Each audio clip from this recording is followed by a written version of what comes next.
Ever since they were discovered some 50 years ago, antibiotics have shielded us from bacterial attack. But as their use increased, so did the virulence and ingenuity of their microbial targets. New strains emerged, bacteria more resistant to antibiotics. Once easily treatable diseases have become hazardous. And now, studies suggest as many as 5 million people die each year from infections that fail to respond to antibiotics.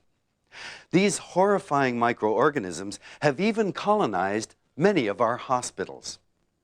Suddenly, we are faced with the very real possibility of a post-antibiotic future, a world of the superbug. Staphylococcus is one of the most dangerous of all bacteria. One by one, it has beaten all of our best antibiotics until only one was left, vancomycin. But last year, Japanese doctors saw the world's first case of vancomycin-resistant Staphylococcus. Alarming prospect, but there is one thing that kills even the most resistant bacteria. Unknown to the rest of the world, this magic remedy is cherished in one small country in the heart of the Caucasus Mountains. Phage therapy was pioneered by a maverick Canadian scientist, Félix Durel, who, although largely self-taught, became renowned for the clarity and elegance of his research. He was an adventurer who was prepared to go to the ends of the earth to test his theories.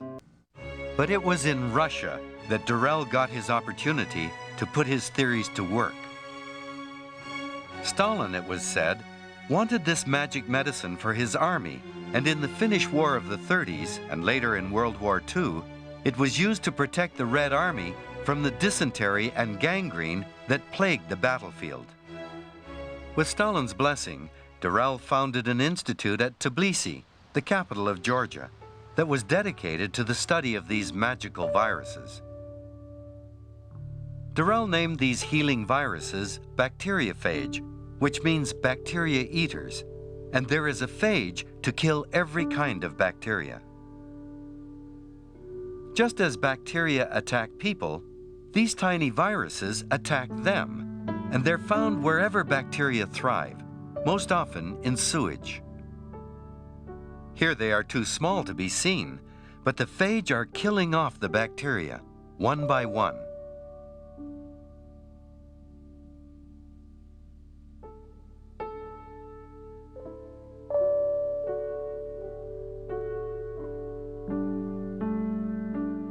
Phage have extraordinary structures. Their bulk is a head in which their genes are stored. They have 6 legs, or filaments, which attach them to the bacteria, and a tail that works like a hypodermic syringe to infect it with their genes. Inside the bacteria, the phage viruses grow and multiply. Sometimes, as many as 5,000 grow in a single cell. When the new phage burst out, they kill the bacterium, and then each goes on to find another victim. Born in Montreal, where he later returned to both study and work, Durel was brought up in Paris, where he opened a commercial laboratory and worked at the Pasteur Institute for precise diagnosis. Over the years, the institute trained specialists to find phage, grow them, and turn them into medicine. In the 1970s, when antibiotic-resistant bacteria became a serious problem in Soviet hospitals, people who choose to use phage rather than antibiotics come here to have their infections analyzed and to pick up prescriptions for medicines, tablets, and creams made of phage. They rub the healing viruses into their wounds, drink them for a bad stomach, or swill to cure a gum infection.